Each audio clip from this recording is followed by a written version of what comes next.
नमस्कार। आचार सलील चैनल में आप लोग का स्वागत है। और फिर मेरे एक यूपी के फॉलोअर जिन्होंने मायावती के बारे में जानना चाहा है कि मायावती का भविष्य क्या है, और वो खुद मायावती के फॉलोअर हैं। तो मायावती जो थी किस्मत की बहुत धनी थी।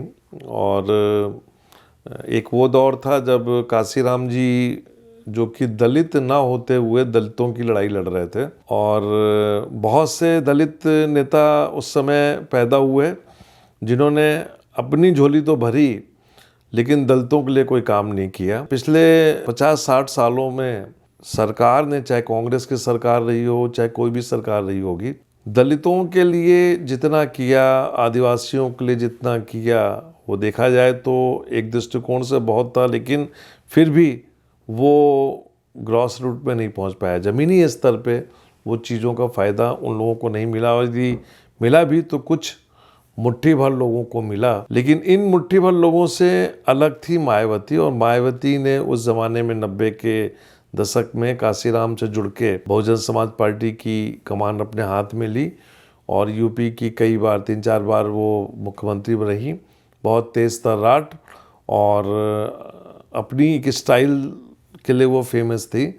ख़ासतौर से हम जब ब्यूरोक्रेसी में बात करते हैं तो उनकी जो स्टाइल थी उसके बारे में बहुत सी बातें पता लगी। मायावती को भी सक्सेस होने के लिए ब्राह्मणों का सपोर्ट होना बहुत ज़रूरी था, और फिर एक ब्राह्मण एडवोकेट ने आकर उनको सपोर्ट किया। बाद में वो राज्यसभा में भी गए, और कहीं ना कहीं सवर्णों का सपोर्ट लेके मायावती ने यूपी को चलाया। लेकिन आप देखिए, एस्ट्रोलॉजी अपने आप में एक ज़बरदस्त विद्या है। जैसे ही बुध की महादशा शुरू हुई मायावती की कुंडली में, मायावती का डाउनफॉल शुरू हो गया। और बुध की महादशा जो इनकी शुरू हुई वो 2013 में शुरू हुई, मई में, और उसका असर जो था देखा जाए तो 2012 से शुरू हो गया। और अखिलेश यादव मुख्यमंत्री बने। अखिलेश यादव के बाद फिर आप देखिए योगी आदित्यनाथ। तो पिछले 10 सालों में देखा जाए तो मायावती जो हैं वो सत्ता से दूर रहीं, और वर्तमान समय में जो उनकी कुंडली में पीरियड चल रहा है वो चल रहा है बुध की महादशा में मंगल का अंतर। यानी बुध की महादशा जो है वो 2030 में ख़त्म होगी। बुध में राहु, बुध में गुरु और बुध में शनि, ये मुख्य दशाएं हैं।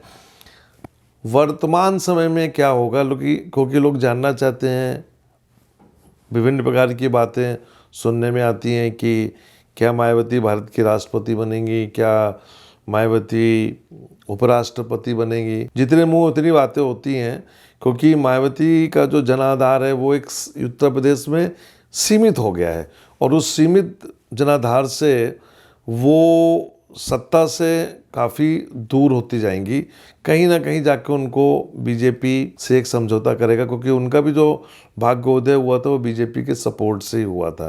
तो कहीं ना कहीं पुराना जो गठबंधन है वो वापस जागृत होगा, ये देखने वाली बात है। 15 जनवरी 1956 का जन्म है। कर्क लग्न की कुंडली है। लग्न में कोई ग्रह नहीं है। दूसरे घर में सिंह राशि में गुरु है, और गुरु वक्री है।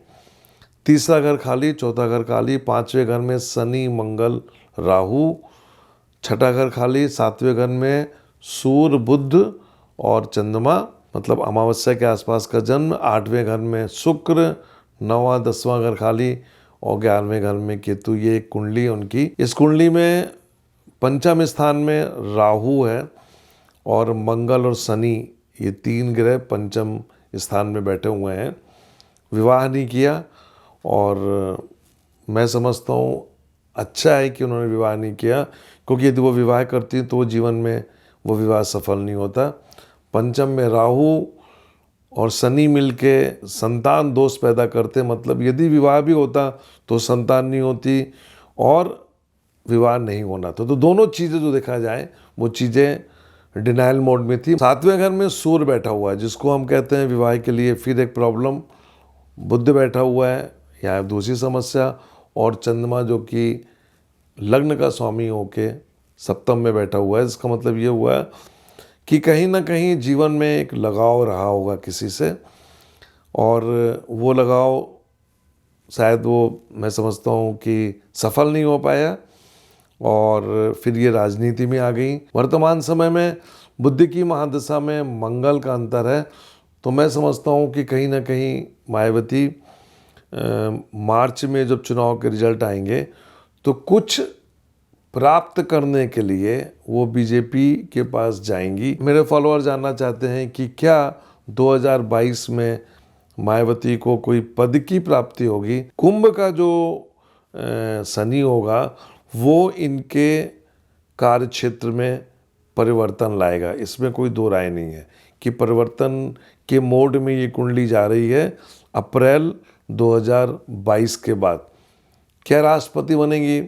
मेरे हिसाब से नहीं। राष्ट्रपति का चुनाव जो है वो जून के बाद है और जून के बाद जो कुंडली में ग्रहों की स्थिति रहेगी वो मेरे हिसाब से वो ये नहीं बताती है कि ये राष्ट्रपति के पद में जा सकती हैं। क्या होगा, क्योंकि आगे चल के कहीं ना कहीं क्या गवर्नर बन के जाएंगी, ये हो सकता है कि किसी राज्य की गवर्नर बन के चली जाएं या कोई पद इनको बीजेपी की तरफ से मिल जाए। मेरी ये सलाह रहेगी कि यदि उनको कुछ बची कुची राजनीति करनी है तो वो कहीं ना कहीं किसी पार्टी से मिल के करें, और ख़ास तौर से गुरु जो है इनका दूसरे घर में बैठा हुआ है लग्न कुंडली में, और वर्तमान समय में जो गुरु की स्थिति है इनकी कुंडली में वो ये बताती है कि कहीं ना कहीं ये जाके बीजेपी का दामन पकड़ेंगी। अब देखना है मार्च में क्या होता है।